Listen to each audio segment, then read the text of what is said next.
Hi everyone, welcome back to another episode of How to Crypto.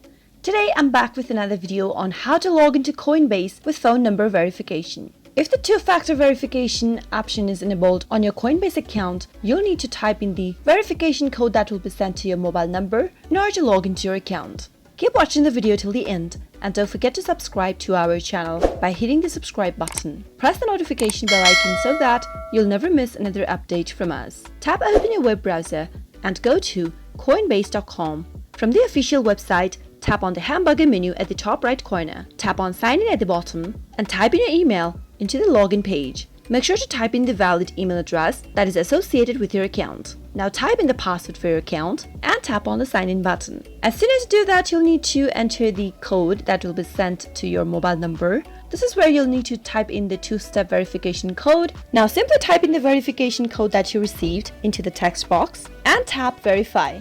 You can also enable this button right here if you'd like to log in without the two-step verification on this particular device. After you're done, tap verify and you'll be logged into your Coinbase account with phone verification. I hope you found the video to be helpful. If you did, go ahead and give us a thumbs up. Comment down below in the comment box if you have a question or a feedback for us. I'll soon be back with more tutorial episodes again. Thank you for watching.